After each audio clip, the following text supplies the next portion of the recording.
neste caminho, dá-me mais graça. Não sou maior que meu Senhor, apenas servo sou, apenas servo e nada mais.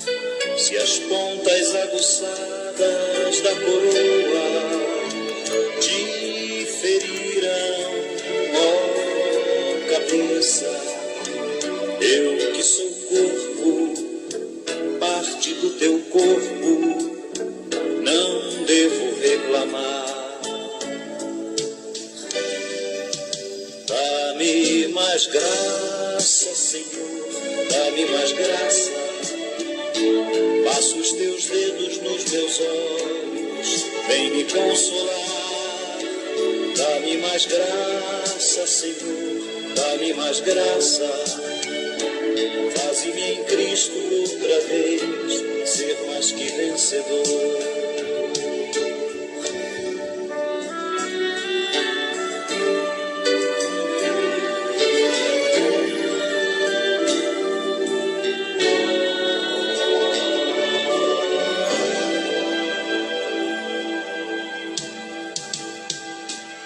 Senhor Jesus, ainda não entendo o espinho, mas se o mesmo faz parte da tua cruz, eu o aceito.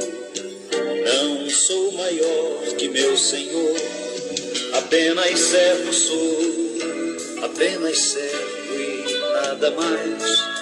Senhor, se estou por ti sendo provado, eu quero aprovado ser agora.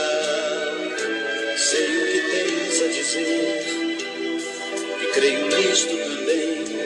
Basta me graça. Dá-me mais graça, Senhor, dá-me mais graça. Passa os teus dedos nos meus olhos, vem me consolar. Dá-me mais graça, Senhor, dá-me mais graça. Faze-me em Cristo outra vez. Faze-me em Cristo outra vez. Faze-me em Cristo outra vez ser mais que vencedor. Tu vencedor em Cristo.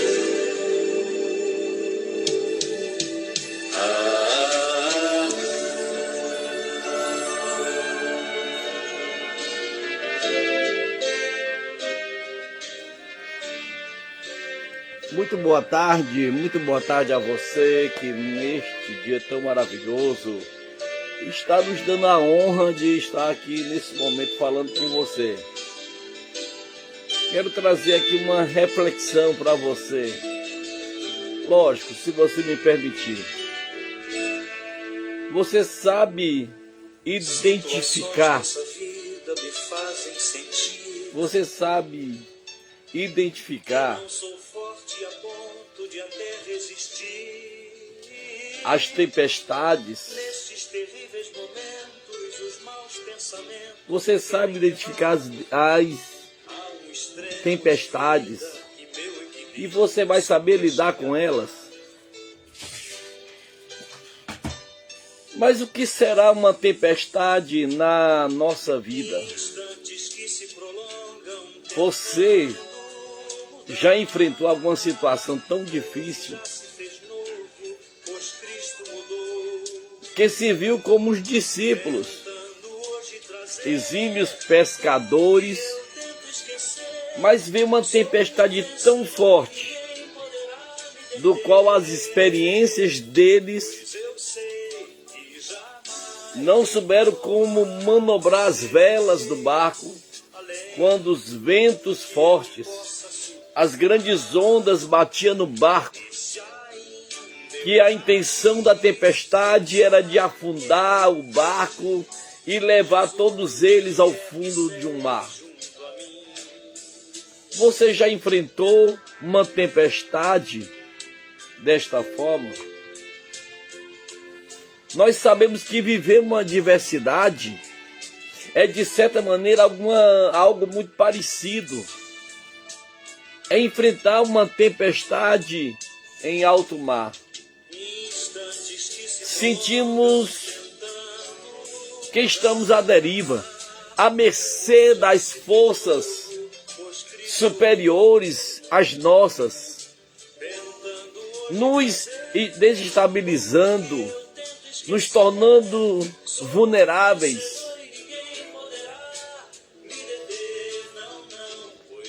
Às vezes nós imaginamos, será que somos capazes ou teremos a eficácia para garantir a nossa sobrevivência àquela situação tão imprevisível e fora de nosso controle? Não é fácil, não é verdade? Não é fácil. Pois estas tempestades, realmente elas nos pegam de surpresa. Às vezes estamos tão bem na calmaria da vida, sentimos no oásis da tranquilidade, da bonança. Mas de repente vem aquelas tempestades surpresas e nos pegam.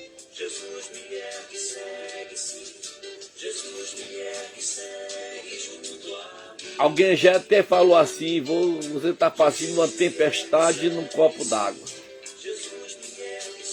Mas muitas vezes a tempestade num copo d'água, ela realmente traz uma situação muito caótica.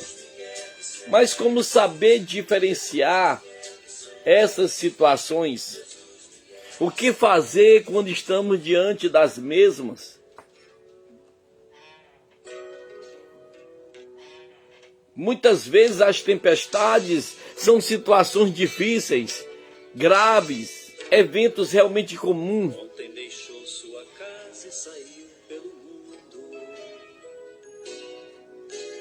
De coração. Eu enfatizo aqui casos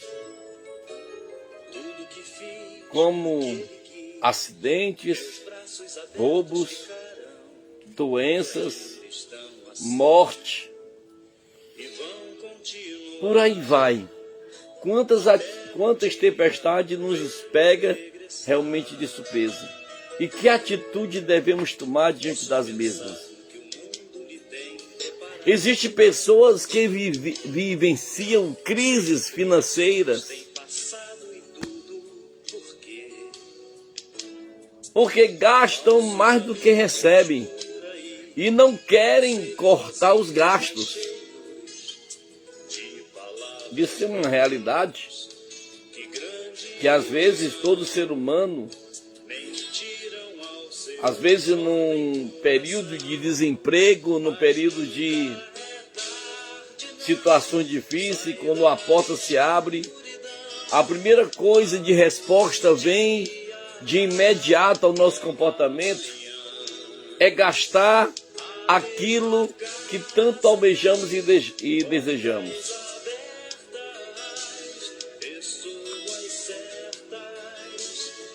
O nosso querido aqui, Assis Santos, ele diz assim: Deus colocou a todos debaixo da desobediência para todos usar de misericórdia. Está lá em Romanos capítulo 11, versículo 32. Grato a Deus por me dar força para vencer o invencível para mim. Glória a Deus, Assis Santos. Que bênção, não é verdade? Mas você há de convir comigo, né, Assis, que existe realmente essas tempestades surpresa que vêm na nossa vida. E às vezes nós, ser humano, queremos direcionar as culpas a certos autores que às vezes não têm nenhuma influência naquilo. Às vezes somos nós que criamos estas tempestades. Ainda tem indivíduos que dizem assim: foi da vontade de Deus. Às vezes somos nós que criamos, às vezes somos nós que geramos essa situação.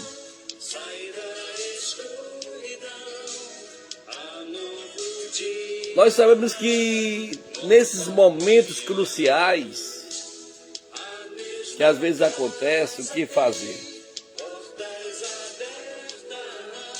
Aí eu queria pegar aqui uns textos básicos para podermos refletirmos aqui junto, né?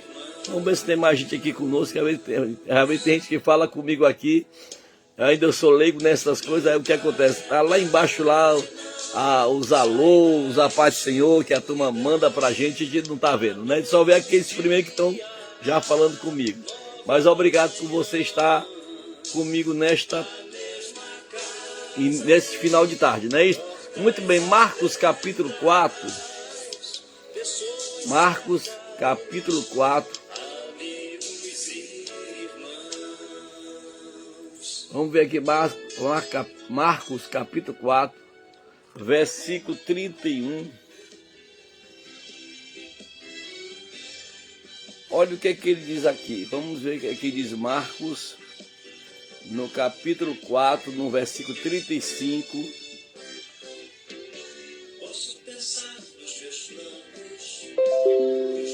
E até o versículo 41, ele diz assim: naquele dia, sendo já tarde, disse-lhe, passemos para o outro lado. E eles, deixando a multidão, levaram consigo, assim como estava no barco. E havia também com ele outros barquinhos. E levantou-se uma grande temporal, aquele que eu estava falando agora com vocês. E levantou-se um grande temporal de vento, né? E subiam as ondas por cima do barco, de maneira que se enchia.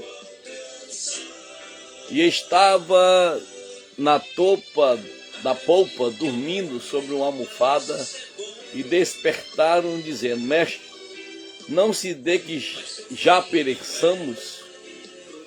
E disse-lhe: por que sois tão tímidos ou medrosos? Ainda não tendes fé? E sentiram grande temor e diziam uns aos outros: mas quem é este, que até o vento e o mar lhe obedecem? Olha que coisa interessante, né?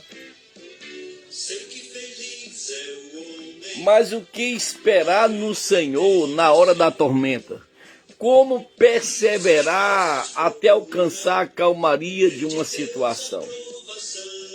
Vamos aqui ressaltar que a força do vento contrário do mar revolto. Observe que nós lemos aqui um texto para vocês.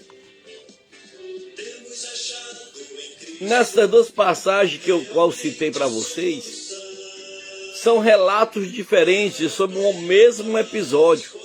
Essas tempestades ocorreram em momentos distintos, contudo, em ambas vemos elementos comuns.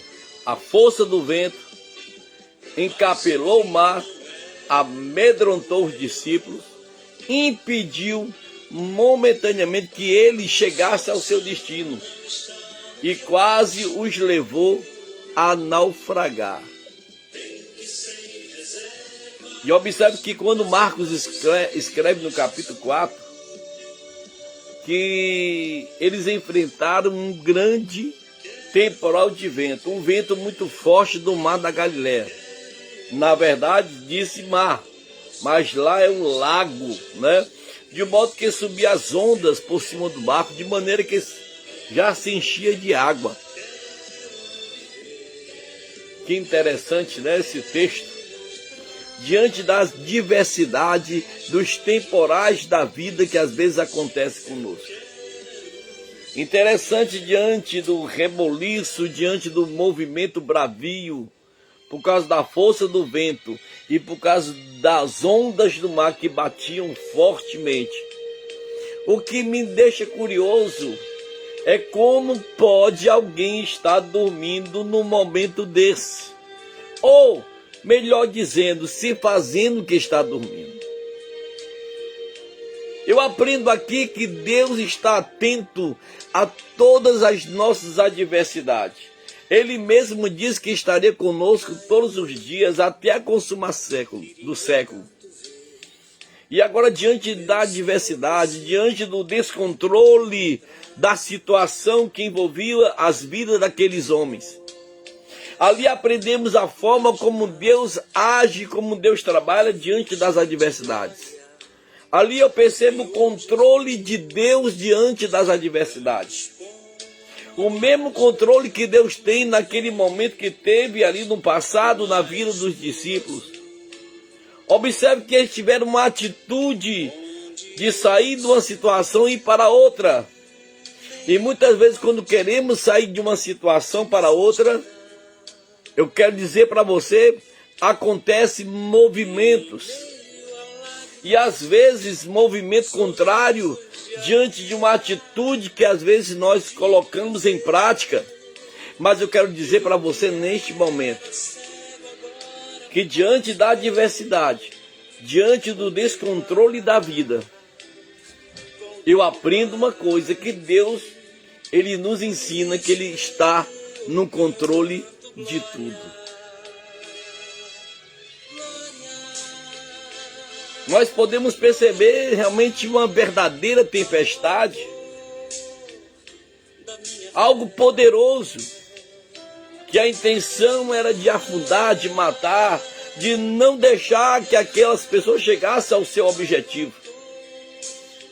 Quantas situações muitas vezes acontecem na nossa vida que nós queremos ter atitude, às vezes alguma força nos desmotiva, alguma força ao contrário nos coloca para baixo, mas eu quero dizer neste momento, quando nós focamos a nossa atitude, quando nós focamos a nossa fé, quando nós focamos um direcionamento, não importa a tempestade que apareça, há um Deus que está no controle de tudo, há um Deus que está no manuseio da nossa vida. Por isso que ele diz, entrega o teu caminho ao Senhor, confia nele e o mais ele fará. Me deu vontade agora de ler, viu, Assis? Esse teu texto aqui de Romanos, no capítulo 11, versículo 32. Vamos ver o que é que diz lá em Romanos, capítulo 11, versículo 32. Aqui ele está falando, aqui está dando uma ênfase. Porque Deus encerrou a todos debaixo da desobediência, mas para com todos de usar a misericórdia. Realmente na nossa vida não é assim. Deus, ele às vezes nos dá graça diante da desobediência, que muitas vezes é natural, é praxe do ser humano ter atitude de desobediência. Muitas vezes, lá no nosso íntimo, nós queremos ter uma ação que não é boa. Mas existe aquela vozinha, né, que fala que não é bom você fazer. E às vezes nós teimamos e queremos fazer, porque nós já nascemos com essa natureza falida, fracassada, né? Essa natureza adâmica. E quando isso acontece, nós teimamos. E às vezes nós provocamos as tempestades. Nem à toa que surgiu este adágio, né? Tempestade em copo d'água, né? Por que no copo d'água? Observe que o copo está sob o domínio de uma mão. Ele só age, ele só faz se for movimentado pela mão, não é isso? Mas muitas vezes nós esquecemos que existe esta mão manuseando a nossa vida. Muito bem.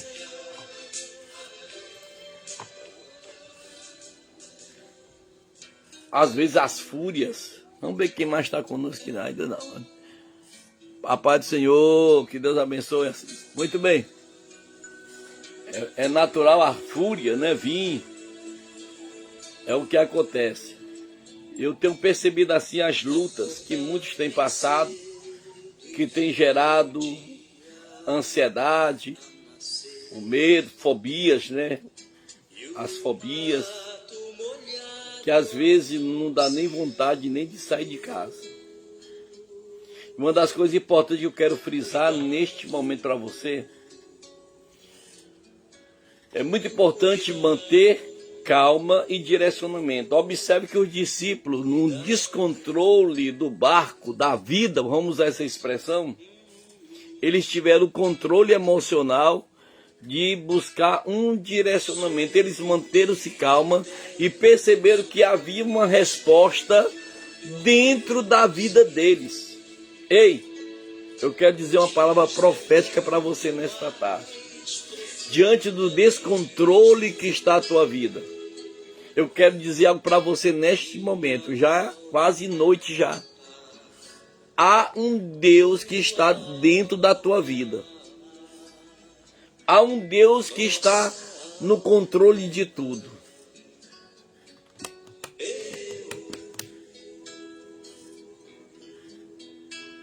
Realmente, como se percebe no texto, os discípulos, mesmo na sua experiência, eles sentiram medo, mas não se deixaram vencer pela tempestade. Quando eles perceberam que a sua força humana, a sua limitação humana tinha chegado no fim, foi onde ele apelou por socorro. E o verdadeiro socorro estava bem presente na vida dele, que era Jesus. Ei, Jesus está na tua vida. Você pode perceber os açoites das adversidades, você pode sentir a fúria de tudo estar dando errado. Eu quero dizer para você, mantenha-se calma, não perca o foco. Os discípulos, mesmo sentindo a fúria, o medo, mas eles não perderam o foco. Eles não usaram o egoísmo, a arrogância. Eles reconheceram a sua humildade em se aproximar de Deus em Jesus Cristo, pedir socorro. E o salmista Davi diz: eleva os meus olhos para o monte, de onde me virá o socorro? O meu socorro vem do Senhor que fez os céus e a terra. Foi nesse socorro que os discípulos foram: mestre, nós estamos perecendo, nos ajuda. Nesse momento você talvez esteja usando a tua inteligência, a tua sabedoria para tentar manobrar o teu sistema financeiro, tu está querendo manobrar a tua situação emocional e às vezes você está pensando que está conseguindo, mas de repente não está tendo controle nenhum. Mas eu quero dizer, neste dia, neste momento, existe um Deus que está na tua vida e este Deus, ele está olhando, ele está esperando que você reconheça com humildade e peça para ele socorro.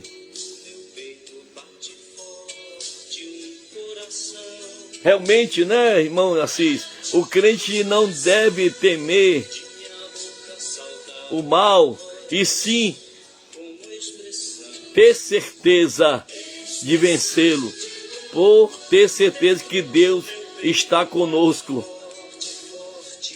em todo lugar que estivermos. Isaías capítulo 43, verso 2. Realmente é verdade, queridos. Nem à toa que quando abre-se o leque do Novo Testamento, observe que ele é reconhecido como Emanuel, que significa Deus conosco. Mantenha-se calmo, busque força, que a vitória vai vir. Observe que na primeira tempestade clamaram pela ajuda de Jesus e remaram muito para que o barco em que estavam não fosse a pique.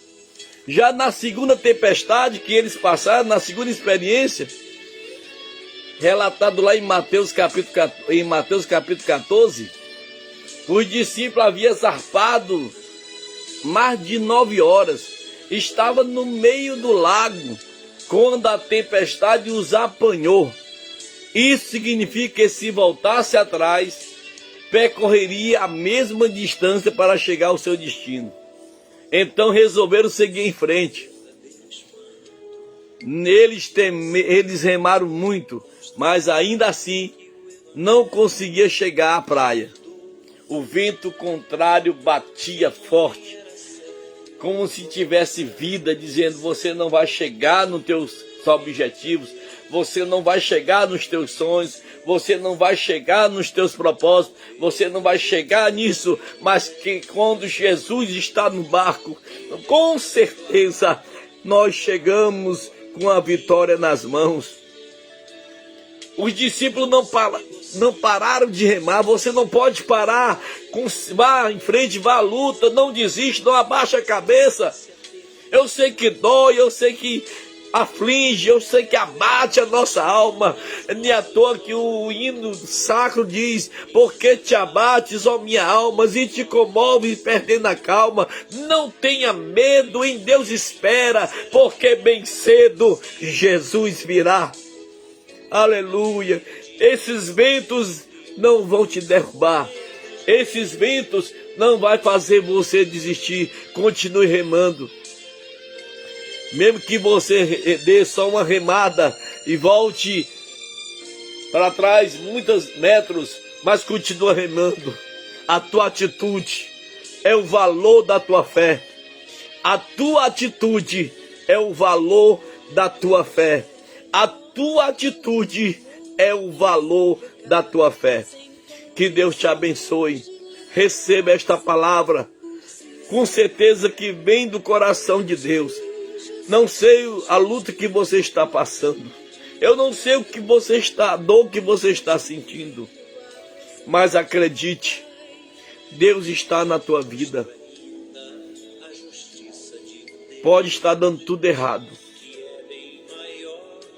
A tempestade, ela é circunstancial, ela é temporária. Mas as bênçãos de Deus nos traz alegria e força. Acredite, Deus está conosco. De à toa que o nome dele é Emanuel, Deus conosco. E ele mesmo diz: estarei convosco todos os dias, até a consumação do século. Sabe o que eu aprendo mais com isto? Que durante uma tempestade que se abata sobre nossa vida, devemos controlar o medo. Devemos controlar o medo, para que o nosso potencial não seja inibido e não venha a perecer. É isso que eu aprendo hoje e passo para você esta lição. Vença o medo. Deixe o potencial aparecer na tua vida. Que Deus te abençoe. Um grande abraço. Fica com Deus. E Ele está contigo. Um beijo no coração de vocês. Até a próxima.